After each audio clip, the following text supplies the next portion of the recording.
Assalamualaikum warahmatullahi wabarakatuh. Halo semua, selamat datang di channel YouTube saya. Pada kesempatan kali ini, saya akan mereview film bergenre komedi yang tayang pada tahun 2004, yaitu Kung Fu Hustle. Film yang diperankan sekaligus disutradai oleh Stephen William Chow merupakan film yang terbilang sangat sukses di zamannya. Meskipun sudah sangat lama film ini dirilis, tetapi masih layak tonton di tahun ini, apalagi pada masa pandemi COVID-19. Bagaimana alur ceritanya? Yuk ngap, kita simak reviewnya. Film dimulai dari kelompok geng kapak yang menguasai jalanan kota Shanghai. Geng kapak yang diketahui oleh kakak Sum, geng yang ditakuti di kota tersebut. Mereka menguasai seluruh kepolisian dan geng preman lainnya. Kemudian scan berpindah ke suatu daerah rusun kumuh di pinggiran kota Cina. Tampak kehidupan warga rusun yang menempati daerah tersebut. Rusun yang dimiliki oleh sepasang suami istri yang tidak lain merupakan sepasang pendekar kungfu yang terkenal. Pasangan suami istri tersebut sengaja menyimpan latar belakang kehidupannya agar mereka dapat hidup tenang di akhir usianya. Sebut saja sang suami dikenal dengan Pak Lemah Gemulai, dan sang istri kita sebut saja Ibu Kontrakan.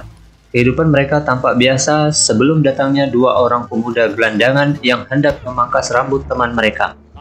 Dua pemuda gelandangan tersebut, yaitu Stephen Chow dan rekannya, dengan gaya layaknya preman pasar, mereka tidak ingin membayar hasil pangkasan rambut Kang Cukur. Mengadulah Kang Cukur ke empunya rusun, yaitu pasangan suami istri. Kedua pemuda gelandangan tersebut dibawa ke lapangan rusun untuk dianiaya secara keroyokan oleh warga rusun. Karena merasa dua pemuda gelandangan tersebut tidak akan mampu menghadapi warga yang mulai emosi, meskipun nampak kepura-puraan mereka untuk memanggil bala bantuan dengan menyulut api SOS yang tepat mengenai kepala pimpinan geng kapak yang sedang asik ngopi di angkringan sebelah pangkas rambut. Pucuk dicinta ulam pun tiba. Dengan sedikit beradegan seperti anak buah geng kapak dengan melas gelandangan yang diperankan oleh Stephen William Chow tersebut mengadu kepada pimpinan tersebut, sehingga menyebabkan serangan yang dilakukan oleh geng kapak kepada warga rusun tetangga. Tanpa disadari, muncul ketiga warga yang memang memiliki kemampuan bertarung kungfu ikut serta membantu warga yang tertindas. Mereka adalah sebut saja pendekar tinju besi, pendekar tendangan seribu, dan pendekar tongkat kayu. Dengan kemampuan kungfu di atas rata-rata, para pesilat itu pun mampu memukul mundur geng kapak. Akibat kejadian tersebut, membuat geng kapak dendam dan akan meratakan rusun tetangga tersebut.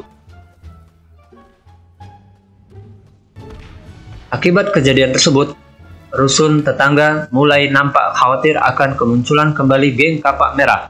Dengan berat hati, ketiga pendekar kungfu tersebut pun pamit pergi agar kejadian serupa tidak terulang kembali. Dan ini menyebabkan kekuatan di rusun tetangga menjadi lemah.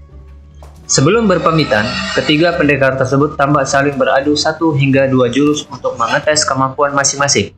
Dan akhirnya perpisahan ketiganya pun terjadi. Geng kapak menyewa dua pesilat difabel tangguh, yaitu pendekar kecapi dan pendekar cakar maut. Mereka merupakan pembunuh bayaran yang bekerja sebagai pengamen di kota Cina. Tanpa kesulitan, pendekar sewaan tersebut menumbangkan satu persatu pendekar kungfu yang berada di rusun, hingga menyebabkan sepasang kekasih pemilik rusun turun tangan dalam menghadapi pendekar sewaan tersebut. Hanya dengan satu jurus, sepasang suami istri tersebut dengan mudah mengalahkan pendekar kecapi dan pendekar cakar maut hingga menyebabkan mereka terlempar jauh. Dengan kekalahan pendekar sewaan tersebut membuat takut kakak Sum sebagai ketua geng kapak merah. Dengan rasa ketakutan, membuat kakak Sum dan rombongan pergi terbirit-birit. Scan kemudian berpindah ke dua pemuda gelandangan yang masih luntang-lantung mencari pekerjaan. Sedikit kilas ulang atau flashback ke masa kecil Stephen Chow. Ia merupakan seorang anak yatim yang bermimpi menjadi pendekar kungfu tangguh. Suatu saat nanti, ia pun bertemu dengan Mamang yang jual buku silat tapak suci Buddha. Buku tersebut dijual dengan harga 100 perak. Stephen kecil pun lari pulang ke rumah memecahkan tabungan miliknya untuk membeli buku jurus tapak suci Buddha tersebut. Kemudian, buku itu pun ia peroleh dan ia pelajari. Ya, meskipun belum nampak jurus yang selama ini ia pelajari, dengan rasa bangga ia pun menunjukkan jurusnya ke anak-anak remaja yang sedang mengganggu seorang anak wanita yang bisu. Hasilnya, terjadilah pengeroyokan terhadap Stephen kecil, hingga menyebabkan ia dipermalukan oleh anak-anak lainnya. Akan tetapi, dengan kejadian itu, membuat anak wanita bisu itu timbul perasaan. Ya, bucin. ke Stephen kecil hingga menyimpan gulali atau permen lollipop yang hendak direbut oleh anak-anak jahil tersebut. Lalu Skate berpindah ke Stephen Chow dewasa yang sedang bingung mencari pekerjaan, hingga muncul niatan di hatinya untuk menjadi penjahat jalanan dengan bergabung dengan geng Kapak Merah. Gayung pun bersambut. Dua pemuda tersebut diterima di kelompok geng Kapak dengan syarat salah satu dari mereka harus membebaskan tahanan kungfu di penjara kota.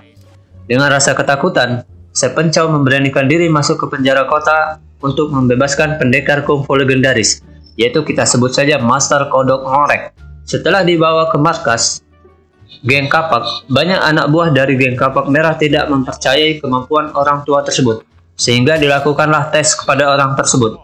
Dengan 2 jari, Master Kodok mampu menghentikan peluru yang dilesakan oleh anak buah geng Kapak. Maka terbuktilah kemampuan Master Kodok Ngorek pada kecepatan dan kelincahan gerakannya.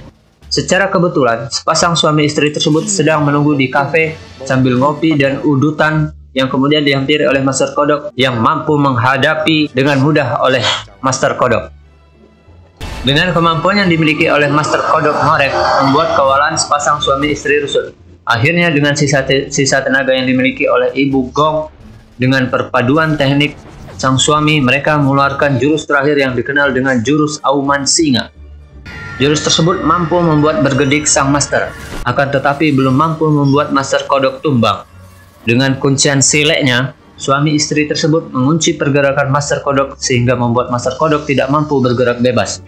Dengan penuh ancaman, sang Master Kodok pun memerintahkan Stephen Chow untuk memukul dengan balok kayu ke arah suami istri tersebut. Dengan perasaan ragu dan bingung untuk memilih kepala mana yang mau diketok, dengan penuh keyakinan diketoklah kepala sang Master Kodok, sehingga menyebabkan Master Kodok marah dan menghajar habis-habisan Stephen Chow. Dengan keheranan, suami istri tersebut membawa lari pemuda gelandangan tersebut untuk dirawat dan diobati di rusun tetangga miliknya. Tanpa disadari, akibat dihajar secara habis-habisan tersebut membuat tenaga Chi Stephen Chow bangkit, kayak awakening gitulah, dan menjadikan ia menguasai kungfu langka, yaitu tapak suci Buddha. Sembari santai dan udutan, suami istri tersebut duduk menyaksikan pertarungan antara geng Kapak Merah melawan si Master Kungfu Tapak Suci Buddha, hingga muncul bayangan di benak suami istri tersebut tentang buah hati mereka yang mungkin sudah sedewasa Kang Master Tapak Suci Buddha.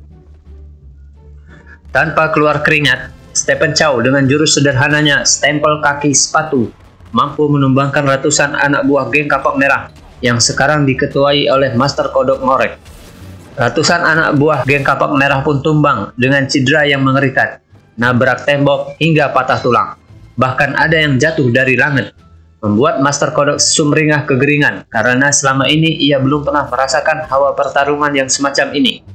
1, 2 hingga beberapa jurus pun kekuatan mereka berdua tanpa imbang, hingga muncul jurus andalan sang Master Kodok, yaitu merubah anggota tubuhnya menjadi bagian seperti layaknya seekor kodok ngorek.